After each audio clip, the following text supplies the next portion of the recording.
Now, there's 5 categories of immodesty. Number 1, the whore. Now, the one thing I appreciate about the whore immodesty is that they're being honest. They're not lying about who they are. There's nothing worse than a whore with a Jesus necklace on. It's like, pick one, bitch.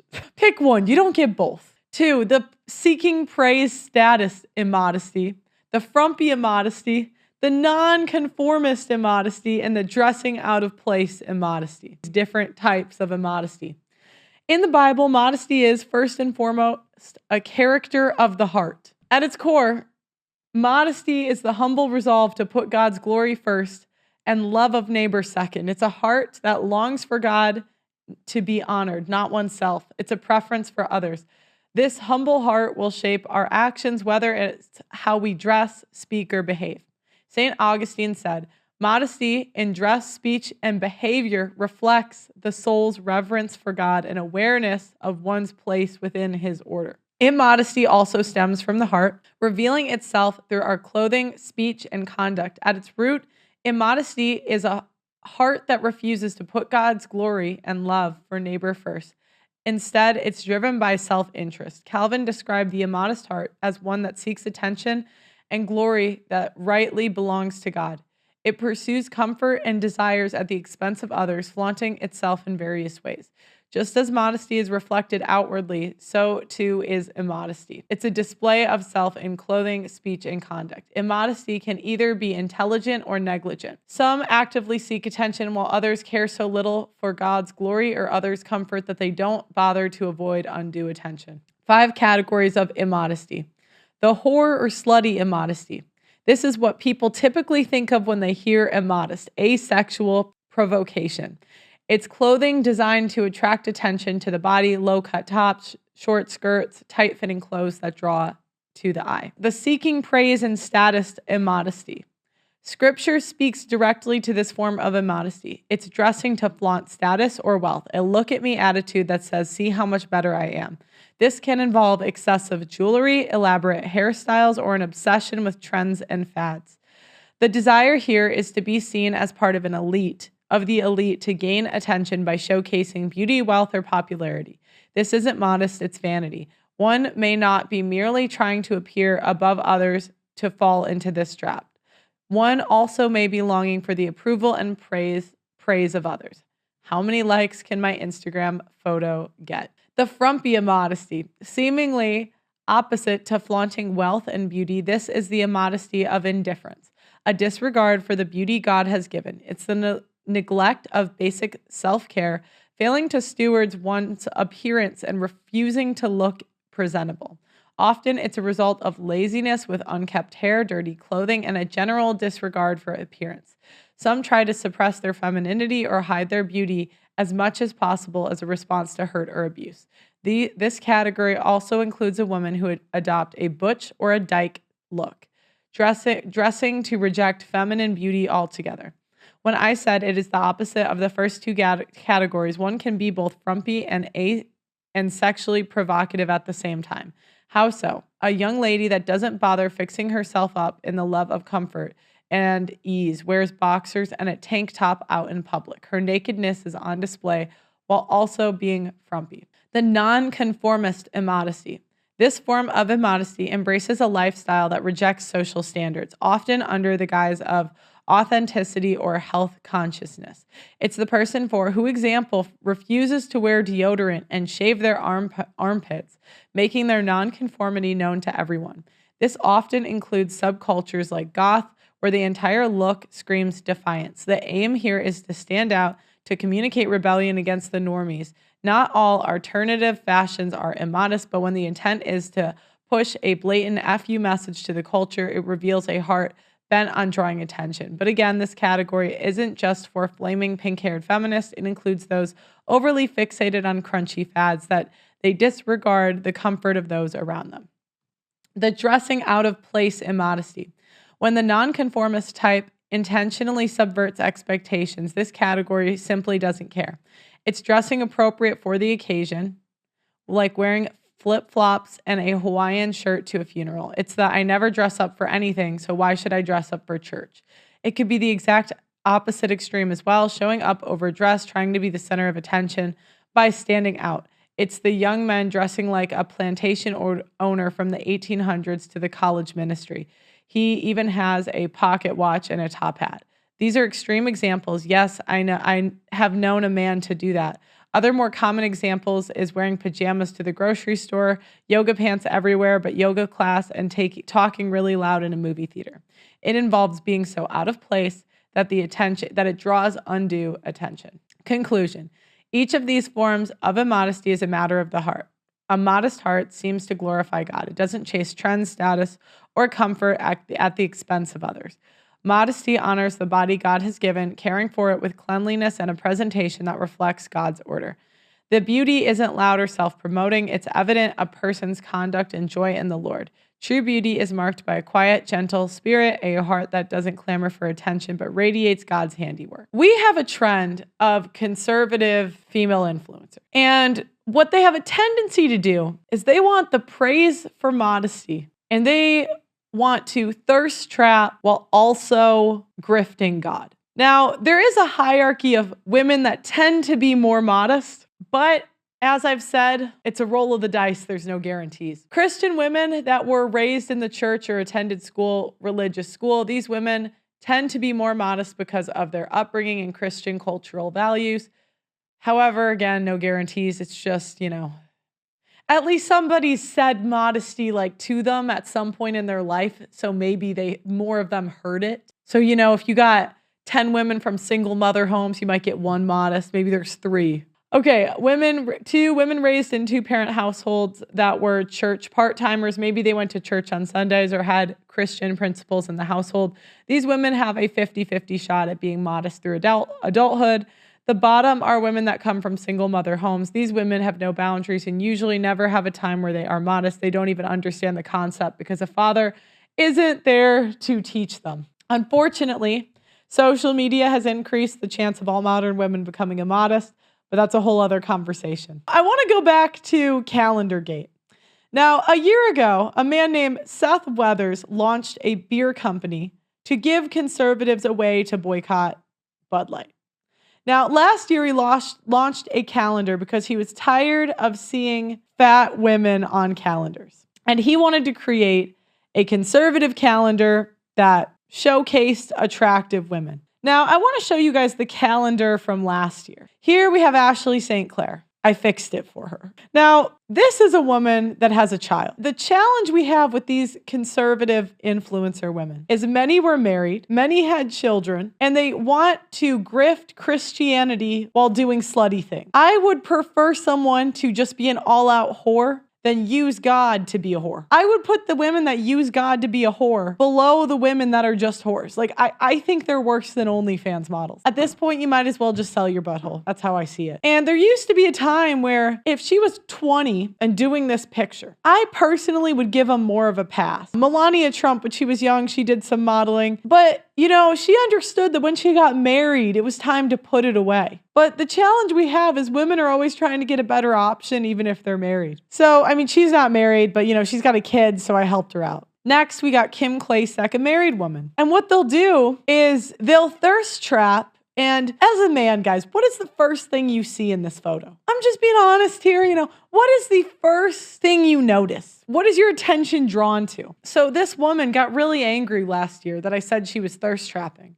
And then she said she did the same pose with her daughter, and she called me a pedophile for saying that's disgusting. Why would you teach her that? These women know no bounds. They just throw the pedophile accusation at freaking everyone. So my problem with this one, again, would I really look twice at a woman in the gym wearing this? No, I wouldn't really care. Now, obviously it's slutty, right? But for 2025 standards, that's pretty standard, like a crop top in the gym. However, as far as I know, she's married. And 2, why do we keep putting mid women on calendars? My problem with last year's calendar is if you guys are going to do a calendar, I expect the women to be model worthy. That's what I expect. Now, do I think this is a slutty one? Not really. I wouldn't really think twice if I saw her wearing this on the street. However, What is this calendar made for? It's made for men to look at hot women. So again, two problems I have. One, this is another mid, not an insult. I'm also a mid. Some say below mid. Fine. I'll take the 4. I'll take the 3 rating. I don't really care. But this is not high level beauty. Second problem I have is, again, married woman.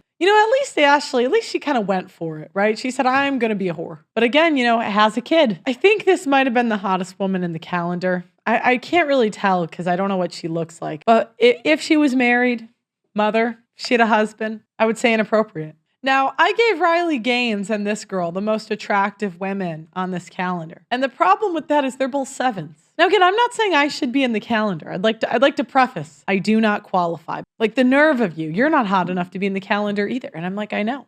I did casting, guys, so I have an eye for this. Like, Riley Gaines, if I was casting a show, I would put her as the girl next door 7, hard 7. This girl's probably a 6, but puts on a lot of makeup and got fake tits. Like, the hottest women are going to go to big cities and they're going to live downtown and they're going to be a bottle girl. They're going to be a model. Some do escorting, high level escorting. The thing is, again, I did casting. So when you do casting and I casted 1,000 women, I could easily divide 8 and up, beautiful. That's a hard 7. And the thing is, you kind of know who's going to sell to who, right? That's the other interesting thing. Like, I know if I put a girl next door, that's going to sell better to the men that don't deal with a lot of women. But the men that get a lot of women or have a lot of choice, they're going to have higher standards because they've had sex with everybody. And like, the same way women, I don't want to say the same way because men can settle and be happy. Like, they'll be fine.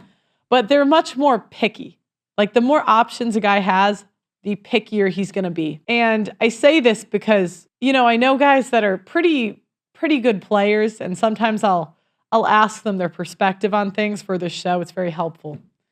And you would be amazed at the little things that those guys notice. Oh, you said personality. That's what counts. Yeah, okay. Most women have the same personality within like a little bit. Now again, Riley Gaines. Now to be fair, Riley's either Gen Z or millennial. I think she's Gen Z. Again, if I saw this on the beach, I wouldn't really think twice.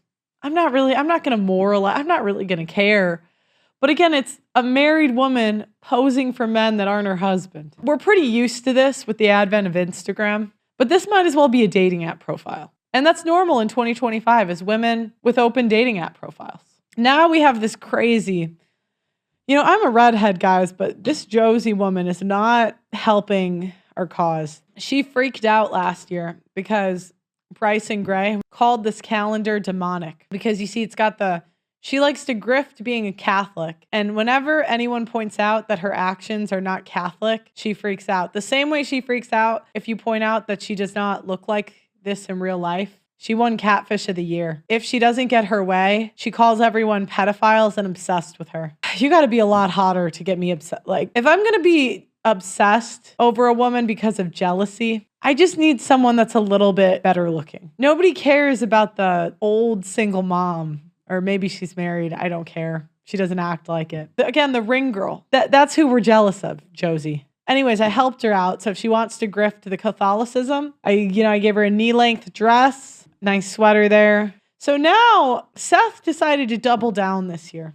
And I was proud of Seth because one, he doesn't come off to me as a religious guy. He seems like a MAGA guy. And MAGA is completely different than Catholicism or like religious. I mean, they've had rappers at the MAGA rallies. Do you know what I'm like? It's not a religious event. It's people that believe in low taxes, people that like Trump. I mean, there's gays for Trump. This isn't a religious thing.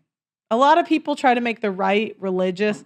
I think that's a mistake because, Gen Z is the least religious. You need people to vote for you, right? And this year he decided he said, F the naysayers. I'm going to double down. Now we're going to go back. And I have some TikToks about modesty. They use it as a tool for what they're trying to get out of somebody.